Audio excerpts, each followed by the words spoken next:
하나님의 말씀 함께 보도록 하겠습니다. 빌립보서 1장 1절과 2절 2절 보겠습니다.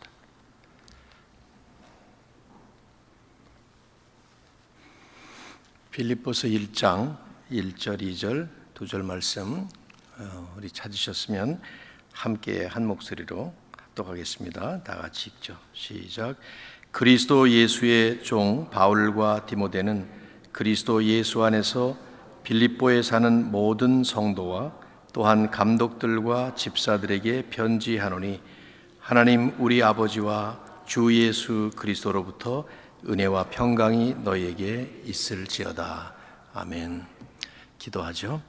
하나님 고맙습니다. 이 새벽에 저희들의 잠을 깨워주시고 주님의 전에 함께 모여서 귀한 공동체 기도 모임을 갖게 하시니 감사합니다. 우리가 부른 찬양 다 저희들의 진실한 믿음의 고백이오니 받아주시고 오직 하나님만 영광을 나타내 주옵소서. 이 시간 말씀을 함께 나누겠습니다. 설교는 제가 하겠지만 말씀의 주인이시고 또 주인공 되시는 예수 그리스도께서 드러나시고 그리스도를 통해서 우리에게 베푸신 그 복음의 은혜가 또한 우리 가슴에 깊이 새겨져서 이 땅을 살아가는 천국 백성으로서의 삶이 더 아름답고 성숙하게 잘 살아갈 수 있는 저희들 되도록 인도하여 주옵소서. 예수 그리스도의 이름으로 간절히 기도드립니다. 아멘.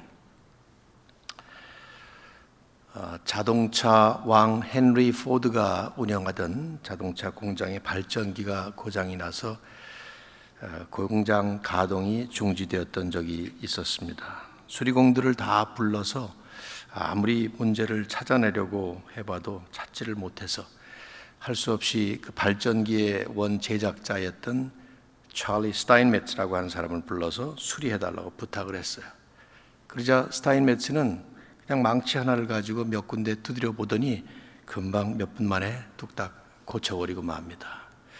며칠 후에 청구서가 날라왔는데 엄청난 금액이 적혀져 있는 겁니다. 당시로선 천문학적인 숫자 같은 1만 달러가 적혀 있었어요. 놀란 포드가 항의 편지를 보냈습니다. 이게 너무한 것 아니에요. 그 불과 몇 분, 겨우 몇 군데 두드려 보고는 10,000불씩이나 청구하다니 이건 너무 심한 것 같소. 그랬더니 그가 다시 답장을 보내왔대요. 수리비, 수리하는 데 든 비용 10불, 어디를 수리해야 할지 핵심을 찾아낸 것 9,990불, 합계 10,000불 이렇게 보내왔답니다. 포드가 고개를 끄덕이며 그걸 그대로 다 지불했다고 하는 일이 있었습니다. 무슨 일이든지 어떤 일이든지 사실은 가장 중요한 것이 핵심을 찾는 것이라고 생각돼요. 우리가 한 주간 동안 새벽 말씀을 이제 빌립보서를 강의해야 될 텐데 이 시간에 짧은 15분 정도 설교할 텐데 얼마나 많이 하겠어요? 핵심이 뭔가를 찾아보는 것이 먼저 중요할 것 같습니다. 여러분은 빌립보서의 핵심이 뭐라고 생각하십니까? 아마 많이 읽어보셨죠. 빌립보서는 넉 장밖에 안 되니까. 저에게 묻는다면 저는 복음으로 기뻐하는 삶 이렇게 정리할 수 있을 것 같아요.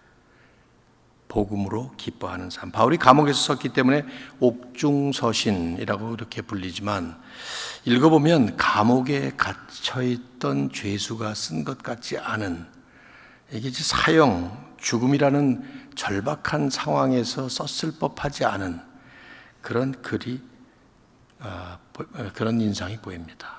왜냐하면 기쁨이 가득하거든요. 그 안에 계속 기쁨의 얘기를 해요. 1장 4절에서 첫 번째로 기쁨이라는 말을 시작하면서 기쁨이라는 명사, 기뻐하라는 동사가 장마다 수없이 반복이 돼요.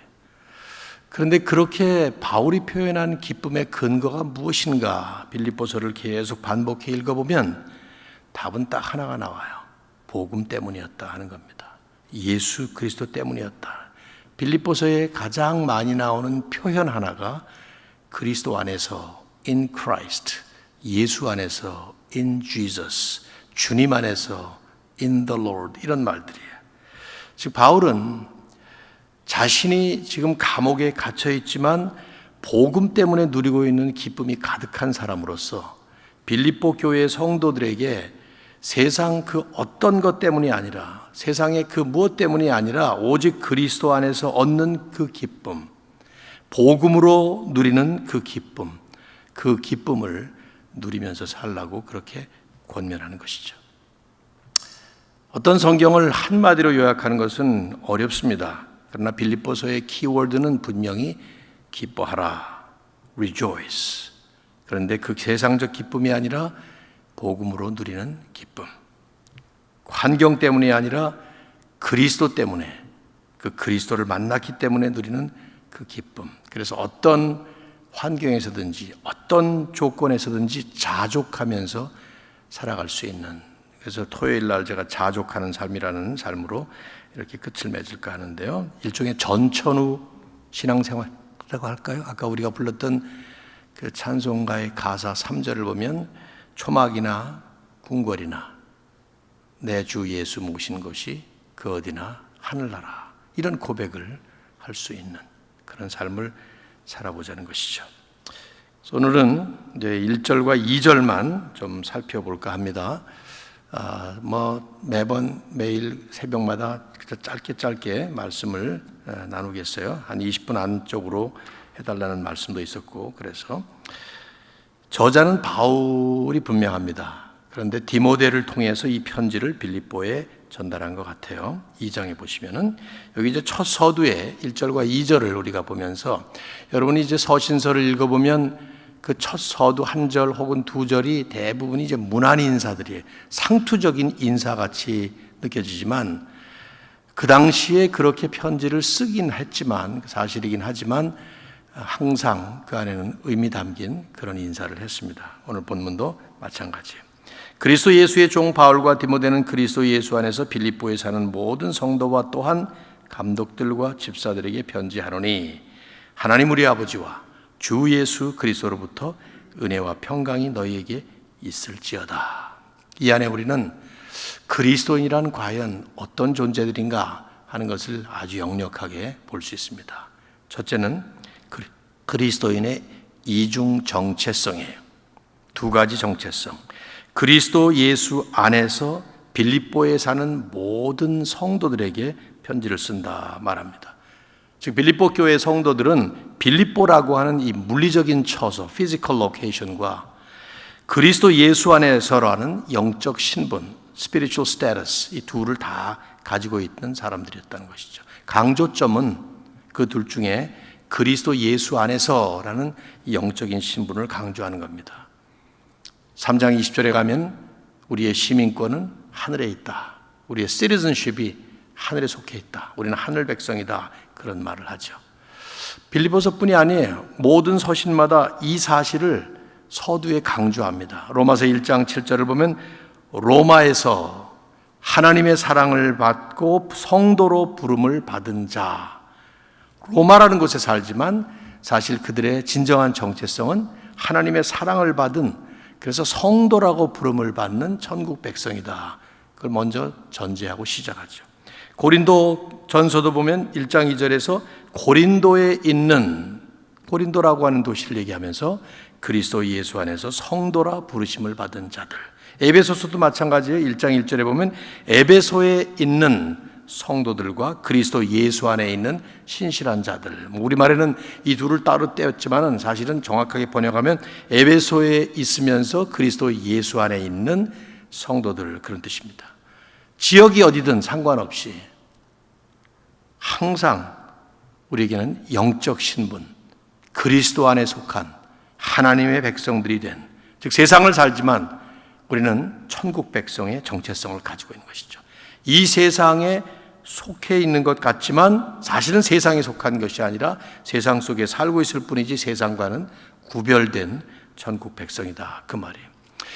이것을 이제 우리가 이 성경 전체를 통해서 자세히 더 정확하게 표현한다면 과거에는 세상 사람이었지만 지금은 천국 백성이 되었다 하는 것이 그 안에 내포되어 있는 것입니다. 그래서 이제는 과거의 삶을 버리고 이제는 새로운 천국 백성으로 살아가야 된다 하는 그런 말씀들이 함축적으로 담겨져 있는 것이죠. 여러분, 예수 그리스도를 믿습니까? 복음을 분명히 믿으셨습니까? 이 새벽에 이렇게 교회에 나오신 성도님들 거의 다 그러실 거라고 저는 믿습니다. 그렇다면 우리는 과거에는 우리는 세상 백성이었어요. 에베소 2장에 보면 우리는 사실 사탄의 자녀와 같은 그런 입장에 있었습니다. 죄 때문에. 그런데 이제 우리는 그리스도 때문에, 복음 때문에 하나님의 백성이 되었고 천국 백성이 되었습니다. 그럼 어떻게 살아야 되느냐? 이젠 달리 살아야 되겠죠. 아마 이 자리에 시민권을 받으신 분들은, 시민권자들은 다 그 경험을 하셨을 것 같아요. 여기서 태어난 게 아니라 한국에서 태어났다가 내추럴리제이션을 거쳐서 시민권을 받으셨으면. 저는 시민권을 2번 받았어요. 1980년도에 이민을 와서 84년도에 이제 5년 지나서 시민권을 받았고, 이민을 왔으니까요. 91년도에 한국으로 다시 영주 귀국을 했을 때 시민권을 포기하고 나갔었습니다. 아내와 저는. 그런 다음에 다시 하여튼 여차여차 해서 다시 2004년도에 들어와서 영주권 받고 10년이 지난 다음에 2015년에 또 받았어요. 2번 받았는데 그런 경우가 별로 없죠. 여러분, 시민권 받을 때 뭐 합니까? 충성서약이라는 걸 하죠. Oath of Allegiance라고 하는 것을 손들고 서약을 합니다. 이렇게. 저는 그때 이제 그 서약을 한 다음에 이 문구가 가슴에 새겨지더라고요. 나는 지금까지 내가 국민으로 속해 있던 그 어떤 국가에 대한 모든 충성을 완전히 포기하며 버릴 것을 맹세합니다. 또한 미국의 헌법과 법규를 지지하며 준행할 것을 맹세합니다. 즉 미국 시민이 되는 순간 어느 나라에서 왔든 간에 자기가 과거에 속해 있었던 그 옛날 속했던 그 나라의 모든 권리들을 다 포기하고 전부 다 버리고 새롭게 거듭난 사람처럼 미국 시민의 정체성을 가지고 미국 시민으로서 법을 준수하고 살아가야 된다라는 것을 우리는 다 경험을 했죠. 내가 누구냐라는 정체성이 내가 어떻게 살아야 되느냐 하는 삶의 모습을 결정하는 겁니다. 자신이 왕자임을 분명히 아는 사람은 어떻게 살아야 된다 말하지 않아도 왕자처럼 살게 될 것입니다. 그러나 자신이 나는 거지다 이렇게 생각하고 산다면 당연히 거지처럼 그렇게 살아가겠죠. 정말 예수님을 만나서 내가 진정한 그리스도인이 되었다는 것을 깨닫기만 하면, 내가 그리스도인이구나, 크리스찬이구나 하는 것을 깨닫기만 하면 말하지 않아도 하나님의 백성으로 살아가게 되어 있습니다. 어떻게 보면 왜 우리가 이 땅을 살아가면서 종종 세상의 지탄을 받고 비난을 받고 그러는가 생각해 보면 우리의 정체성의 문제라고 생각해요. 이 땅을 살지만 우리는 천국 백성이다. 하나님 나라 백성이다. 그래서 예수님은 마태복음 5장에서 너희는 빛이 되어라, 소금이 되어라 이렇게 말씀하시지 않았어요. 너희는 세상의 소금이다. 너희는 세상의 빛이다. 이렇게 말씀하셨죠. Become 이란 말 쓰지 않고 You are the light of the world. You are the salt of the world. 우리는 이미 빛과 소금이 된 사람들입니다. 두 번째로 이 말씀을 보면 그리스도인의 이중 축복을 말씀하고 있죠. 은혜와 평강이 너희에게 있을지어다. 여기 중요한 두 개의 아주 무게 있는 단어를 사용하고 있습니다. 은혜, 뭐죠? 하나님이 우리에게 값없이 베푸신 축복, 그 대명사죠. 사랑 때문에, 오직 하나님이 우리를 사랑하셨기 때문에 알 수 없는 참 그 신묘막측한 무조건적인 하나님의 그 사랑 때문에 우리에게 무조건 베풀어 주신 하나님의 호의를 우리는 은혜라고 말합니다. 여기 강조점은 아무것도 우리가 거기에 기여한 게 없어요. 하나님이 그냥 주신 거예요. 평강, 또 다른 말로 평화 혹은 화평, 영어로는 peace라는 말을 쓰겠죠. 여기저기 다르게 번역을 했습니다만은 이것은 은혜의 결과로 얻어진 상태를 의미합니다. 우리의 영적인 상태가 평화, 평강의 상태라는 것이죠. 이 말은 단순히 편안하다고 하는 것은 틀려요. 편안과 평안은 다릅니다. 편안하다는 말이 아니에요. 이 말의 뜻은 죄 때문에 원수되었었던 하나님과 우리 사이가 평화로운 peaceful relationship으로 바뀌었다는 거예요. 하나님과 우리가 이제는 화목한 그런 상태가 되었다는 것입니다. 그래서 하나님은 우리를 더 이상 원수로 취급 안 하시고 죄인으로 취급 안 하시고, 그래서 하나님과 화평한 관계가 되고 나니까 인간관계도 역시 평화, 평강, 화평한 그런 모습으로 되었다는 것이죠. 즉 수직적, 수평적인 화평이 이루어진 것을 그대로 표현하는 말이에요. 주목할 것은 이 은혜와 평강이라고 하는 이 중요한 두 가지의 축복은 하나님 우리 아버지와 주 예수 그리스도로부터 받은 것이다. 바울은 그렇게 지금 여기서 말씀을 해요. 진정한 은혜, 그리고 진정한 평안, 세상으로부터 얻을 수 없는, 돈으로 살 수 없는, 건강으로 취득할 수 없는, 내가 이 땅에서 안정된 삶을 산다고 해서 꼭 누릴 수만은 없는 그 진정한 은혜와 진정한 평안, 이건 오직 예수 그리스도를 통해서만, 그리스도를 통해서 주신 복음의 은혜를 통해서만 우리가 누릴 수 있는 것이죠. 어제도 인용했습니다만 예수님은 십자가에 달리시기 전에 제자들에게 위로하시면서 내가 너희에게 나의 평안을 주노라. I will give you my peace. 이건 세상이 주는 것과 같지 않다. 근심하지 마라.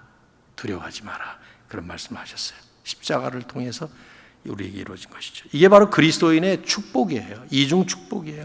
오직 그리스도인들만 얻을 수 있고 누릴 수 있는 진정한 하나님의 축복, 그것이 은혜와 평강이죠.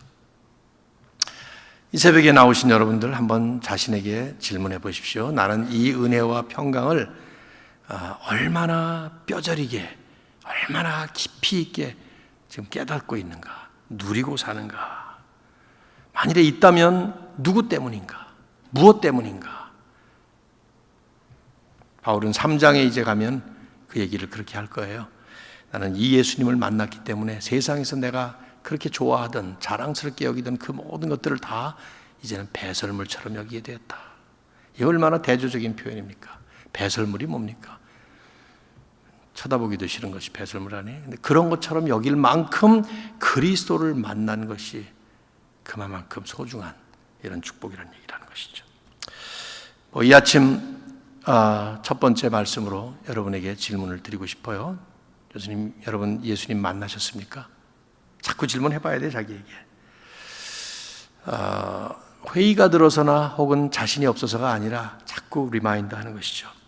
내가 예수님을 어떻게 만났지? 언제 만났지? 그분을 통해서 만난 그 복음의 은혜, 그게 지금 내 안에 어떻게 누려지고 있지? 그분 때문에 복음 안에서 누리는 이 평강의 삶, 초막이나 궁궐이나 전셋집에 살든 월셋집에 살든 큰 대궐 같은 집에 살든 좋은 차를 타고 다니든 유스트카를 타고 다니든 그런 것과 전혀 상관없는 이 전천후적인 하나님의 은혜와 평강, 이게 우리에게 있는가 생각해 보실 필요가 있는 거죠. 여러분이 기도 제목이 많이 있으실 거예요. 말씀을 통해서 여러분에게 꼭 권면해 드리고 싶은 오늘 이 아침의 기도 두 가지 기도하시고 개인 기도를 하시면 좋겠습니다. 세상을 살아가는 천국 백성으로서의 자기 정체성을 분명히 인식하도록, 나는 누구인가? 나는 하나님의 아들이다. 하나님의 딸이다. 천국 시민으로서 살아간다. 이 땅에 파송받은 대사관 직원과 같은 그런 모습이죠. 천국에 속해 있습니다. 그러나 세상에서 하나님은 우리에게 빛과 소금으로 살아가라고 합니다. 나성 한인교회는 우리 조차고 옹기종기 모여서 여기서 지금 무슨 클럽 활동하는 것 아닙니다. 이 땅에 어두움을 퇴치하는 빛으로서 썩은 모든 것들을, 죄의 산물들을 밀어내는 소금으로서 살아가라고 이미 우리를 그렇게 소금과 빛으로 만들어 주셨습니다. 두 번째는 그런 천국 백성들에게 그리스도를 통해서, 복음을 통해서 주신 이 은혜와 평강을 더 깊이 깨달으며 살게 해달라고. 아마 그 깨달음이 깊어지면 우리의 입에서는 불평, 불만보다는 감사와 찬양이 많이 나올 거예요. 인간관계 속에서도 그럴 겁니다. 다른 사람을 보는 눈이 달라질 것이고 나 스스로를 바라보는 눈도 달라질 겁니다. 오늘 이 아침에 사랑하는 성도님들 모두에게 복음 안에서 마땅히 누릴 수 있는 은혜와 평강이 가득하기를 주님의 이름으로 축원합니다. 새벽에 생얼로 나오셨겠지만 서로 보시면서 은혜와 평강이 충만하십시오. 한번 축복하십시오. 서로에게 은혜와 평강이 충만하십시오.